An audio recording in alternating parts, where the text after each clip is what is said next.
हर हर महादेव दोस्तों, आप सभी को स्वागत है फिर से हमारे चैनल में। भगवान भोलेनाथ की कृपा आप सभी पर सदैव बनी रहे। आशा करती हूँ आप सभी स्वस्थ होंगे। दोस्तों, आज मैं आप सभी के बीच एक लोटा जल के महत्व को बारे में शेयर कर रही हूँ कि कैसे भगवान भोलेनाथ ने जब उनके भक्त उनके शिवलिंग पर एक लोटे जल चढ़ाते हैं तो मात्र एक लोटा जल चढ़ाने के कर्म से भक्त की सारी संकट, समस्या, कष्ट दूर हो जाती है और उनके सारे गुनाहों को क्षमा मिल जाती है और भगवान भोलेनाथ के शरण की प्राप्ति होती है।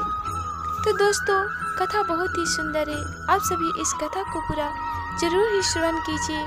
कथा को अंत तक सुनिएगा, तभी आप सभी को ज्ञान की प्राप्ति होगी। तो कथा बीच में अधूरा मत छोड़िएगा और कथा को पूरा जरूर ही सुनिएगा। और आप सभी को हमारी कथा पसंद आए तो प्लीज़ वीडियो को लाइक कीजिए और अपने अन्य दोस्तों में शेयर कीजिए ताकि वो भी भगवान भोलेनाथ के अच्छे कथा को सुन सके और भगवान भोलेनाथ की भक्ति कर सके। और हमारे चैनल पे नए होंगे तो चैनल को सब्सक्राइब कर बेल आइकन को जरूर ही प्रेस कीजिएगा, क्योंकि जब भी मैं नई वीडियो अपलोड करूँ तो सबसे पहले आप सभी के पास पहुँचे। तो देखिए दोस्तों, एक समय की बात है कि किसी नगर में एक ब्राह्मण अपने पुत्र और पत्नी के साथ रहा करते थे। वो भोलेनाथ के बहुत ही परम भक्त थे और महादेव के निरंतर निस्वार्थ भावनाओं से प्रतिदिन भक्ति किया करते थे और गांव में पूजा करवाते थे। और भोलेनाथ के वो परम ही भक्त थे और महादेव के प्रतिदिन निरंतर भक्ति करते ही रहते थे। जबकि उनका पुत्र अपने जाति धर्म पर भी वो कलंकित था। वो संसार के सारे पापों को करता था। किसी के घर चोरी करता, किसी का हत्या करता, चोरी चकारी, हत्या, नशाबाजी, जितने भी संसार के कुकर्म थे वो अपने ऊपर ले लिया था। वो सभी कुकर्मों को करता था, सारी गलतियों को करता था। और इसकी गलतियों से सारे गांव वाले जितने दूर के नगर के लोग थे सारे परेशान रहते थे कि ब्राह्मण का पुत्र कैसा निकल गया जो अपने ब्राह्मण जाति के नाम पर भी कलंकित है और पता नहीं ये ऐसा क्यों करता है, सभी को दुख में रखता है, सभी को दर्द देता है। भगवान इसके कुकर्मों का पता नहीं कब फल देंगे। और समय चल रहा था और जो भी कोई लड़का अच्छा होता है तभी उसके विवाह भी होते हैं, उसे कोई लड़की देता है। पंडित जी हर जगह अपने पुत्र का विवाह के लिए रिश्ता रखते हैं, परंतु उनके पुत्र से कोई भी अपनी बेटी को विवाह नहीं करना चाहता था और उसे कोई भी विवाह नहीं करता है। समय के साथ कुछ सालों के बाद ब्राह्मण के जो पुत्र थे उन्हें बहुत ही भयंकर कोढ़ की बीमारी हो जाती है और जब तक शरीर में जान होती है तभी तक इंसान कोई भी कार्य को सही ढंग से कर सकता है। और उन्हें कोढ़ की बीमारी से वो चल भी अच्छे से नहीं पा रहे थे, नहीं ठीक से इधर उधर कुछ भी नहीं कर पाते थे। वो अपने सारा समय घर में ही व्यतीत करते थे। और इस दशा को देखकर सारे गांव वाले पंडित जी को कहने लगे कि ये तो बहुत ही घोर अपराधी है और ऐसे अपराधी को अपने घर में, चाहे किसी का भी क्यों न संतान हो, उसे अपने घर में जगह भी नहीं देना चाहिए। और ये तो सारे गांव के जितने भी सदस्य सभी का ये गुनहगार है, सभी का गुनहगार का ये हकदार है और इसी कारण इसे कहीं भी ठिकाना नहीं मिलना चाहिए। पंडित जी से सारे गांव वाले लोग कहने लगते हैं, फिर भी पंडित जी गांव वाले की बातों को नहीं मानते हैं, अपने घर में ही रखते हैं। गांव वाले सभी लोग, समय बीत रहा था, आपस में बात करने लगते हैं, क्योंकि पंडित जी का जो बेटा है वो तो हम सभी का दुख दिया है, दर्द दिया है और उसे इसी कारण हमारे गांव में रहने का कोई अधिकार नहीं है। और वैसे भी उसे तो कोढ़ की बीमारी हो गई है, जैसे करने किया है उसे भगवान सजा दे रहे हैं और हमें भी अपने गांव से उसे बाहर निकाल देना चाहिए, नहीं तो उसे देख कर भी हमारे बच्चों लोग पर भी असर पड़ेगा और वो भी इससे कई गुने खतरनाक निकलेंगे और सारे गुनाहों को करेंगे। तभी कुछ दिनों बाद गांव वाले सारे लोग मिलकर पंडित जी के घर चले आते हैं और पंडित जी के पुत्र को उनके घर से बाहर निकाल देते हैं। और पंडित जी भी इस विषय में कुछ नहीं बोल पाते हैं, क्योंकि वो तो जानते थे कि हमारा पुत्र ने सारे लोगों को बहुत ही दुख तकलीफ दिया है, सभी लोग को कष्ट दिया है, और उसके इसी गलती के कारण सारे गांव वाले मिलकर उसे घर से बाहर निकाल रहे हैं। पंडित जी चाहकर भी कुछ नहीं बोल पाते हैं, बस यूं ही देखते रहते हैं और उनके पुत्र को उनके सामने सभी लोग उनके घर से बाहर निकाल देते हैं। पंडित जी गांव वाले से छुपते छिपाते अपने पुत्र के पास जाते हैं और गंगा जी के किनारे एक झोपड़ी बना देते हैं और उसी झोपड़ी में एक घड़ा और एक प्याला को रख देते हैं और अपने पुत्र को उस झोपड़ी में ले जाकर छोड़ देते हैं। कहते हैं कि बेटा, तुमने तो पूरे संसार के बहुत ही घोर अपराध किए हैं, सारी गलतियों को तुमने अपनाया है और तुम तो अपनी ब्राह्मण जाति पर भी कलंकित हो गया है, जिसके कारण तुम्हें यह सजा मिल रही है। क्योंकि तुम्हें तो हम लाख समझाए, परंतु तुमने हमारी एक भी नहीं सुनी और अपनी सारी गलतियों को यूं ही करते रहे। और हम तुम्हारी मदद इसलिए नहीं कर रहे हैं कि तुम हमारे पुत्र हो, हम एक इंसानियत के नाते तुम्हारे इस दशा को देखते हुए हम तुम्हें एक झोपड़ी बना कर दे रहे हैं और तुम आज से इसी झोपड़ी में रहना।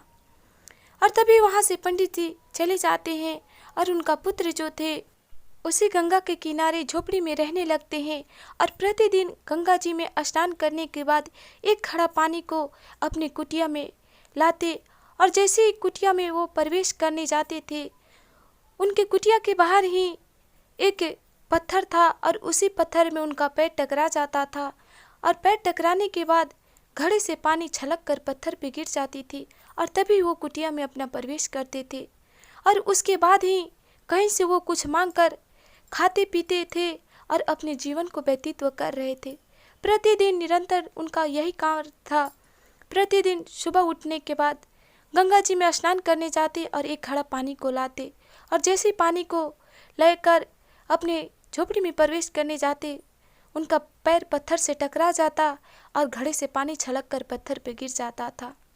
समय यूं ही चल रहा था, कुछ सालों बीत जाते हैं और एक दिन का बात होता है कि जब ब्राह्मण के पुत्र गंगा जी से स्नान करके, सुबह का समय था, स्नान करके एक घड़ा पानी को लेकर अपनी कुटिया में आ रहे थे, तभी उनका पैर उस पत्थर से टकरा जाता है और उस दिन इतनी जोर से टकराता है कि उनके हाथों से घड़ी छूट जाती है और घड़ा का सारा पानी उस पत्थर पर गिर जाता है और वो भी खुद गिर जाते हैं और गिरने के कारण उनकी मौत हो जाती है।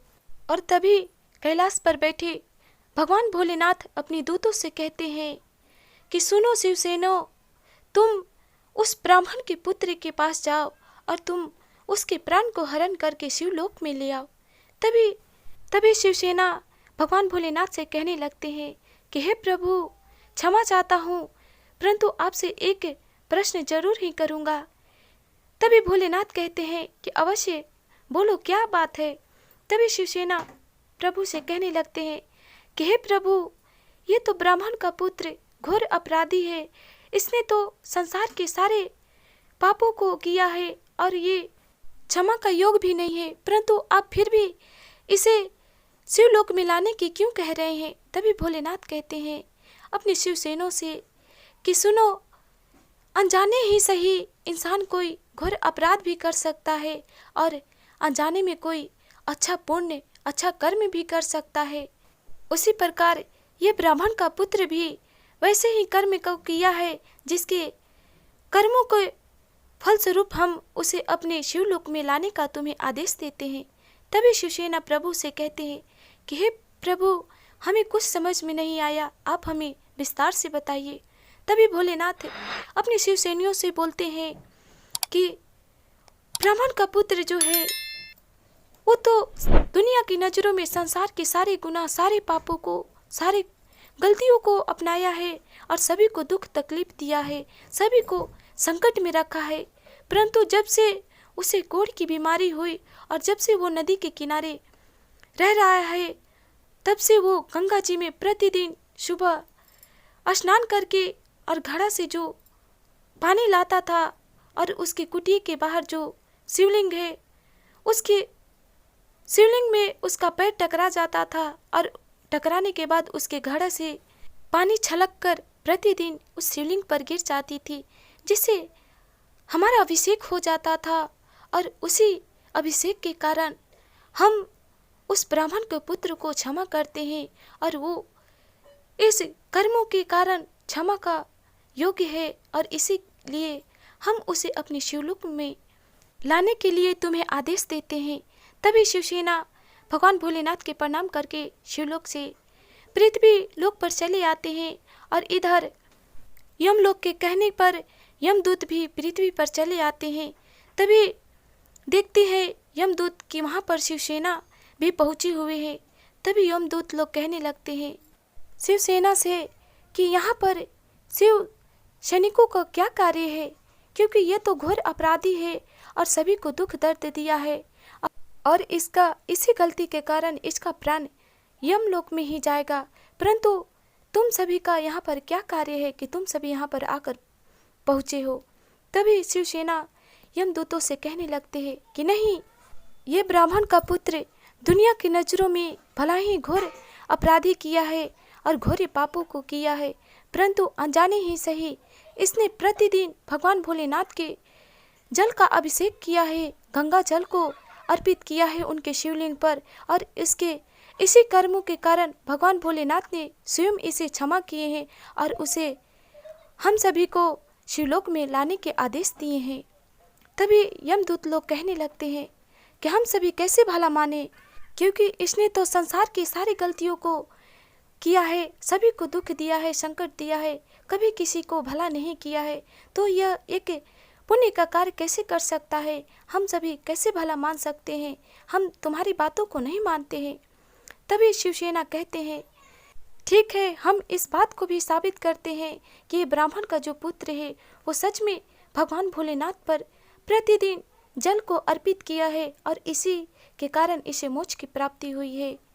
कुटिया के बाहर जो शिवलिंग पड़ा था, जो पत्थर के छोटे से आकार में था, उसे खुदवाया गया और खुदवाने के बाद जब देखा तो वहाँ पर सच में भोलेनाथ की बहुत ही भव्य शिवलिंग था और उसी शिवलिंग पर उस ब्राह्मण के पुत्र से प्रतिदिन गंगा जल के अभिषेक हो जाती थी और उसी अभिषेक के कारण उसे मोक्ष की प्राप्ति होती है।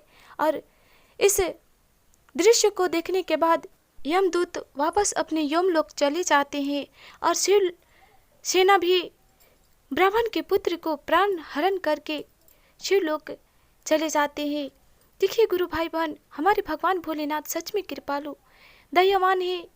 उस ब्राह्मण के पुत्र के मात्र थोड़े से गंगा जल शिवलिंग पर अभिषेक होने के कारण हमारे भोलेनाथ ने उस ब्राह्मण के पुत्र को क्षमा कर दिए, उसे मोक्ष की प्राप्ति हुई और भगवान भोलेनाथ का शरण मिला। तो दोस्तों, आप सभी से हमें बस इतना कहना है कि मन में श्रद्धा भक्ति विश्वास होना चाहिए और जो भी कोई भगवान भोलेनाथ का सच्चे मन से भक्ति भाव करता है उसकी सारी संकट समस्याएं दूर हो जाती है। और जो भी भक्त भगवान भोलेनाथ के शिवलिंग पर, चाहे गंगा जल हो, कल का पानी हो, नदी का पानी हो, कुएं का पानी हो, कहीं का भी पानी हो, भगवान भोलेनाथ के शिवलिंग पर सच्चे मन तन से भक्ति करता है, उन पर जल चढ़ाता है तो भोलेनाथ अवश्य ही प्रसन्न होते हैं। तो गुरु भाई बहन, आप हमारे कहने पर नहीं, आप स्वयं भगवान भोलेनाथ पर परख कर देखिए, उन्हें जान कर देखिए, मान के देखिए, हमें भी भलाई होता है, आपको भी भलाई होगा। यदि आपको भलाई होगा तो आप भगवान भोलेनाथ के गुरु मानिए, उनके परखिए, उनके हरिंदर भैया के द्वारा दिए हुए 3 सूत्रों को पालन कीजिए। जैसे समस्त गुरु भाई बहन का भलाई होता है, दया होता है, उसी प्रकार आप सभी पर भी भगवान भोलेनाथ की दया कृपा अवश्य ही बनी रहेगी, क्योंकि हमारे प्रभु सच में दयालु कृपालु करुणा निधान है। तो हे प्रभु, आपने जैसे उस ब्राह्मण के पुत्र को क्षमा किए, उस पर दया किए, आपकी कृपा से उसे मोक्ष की प्राप्ति हुई, उसी प्रकार आप हमारे जितने भी वाईटी फैमिली है, गुरु भाई बहन है, आप उसी प्रकार उन पर, हम पर, हमारे पूरे परिवार पर दया कीजिए। प्रभु आप सभी पर दया कृपा बनाए रखिए। भोलेनाथ की कृपा आप सभी पर सदैव बनी रहे। आशा करती हूँ दोस्तों आज की हमारी कथा पसंद आई हो, तो प्लीज़ आप सब हमारे कमेंट बॉक्स में महादेव का नाम एक बार जरूर ही लिखिए। आप सभी पर भोलेनाथ की कृपा सदैव बनी रहे। आप सभी को हर हर महादेव।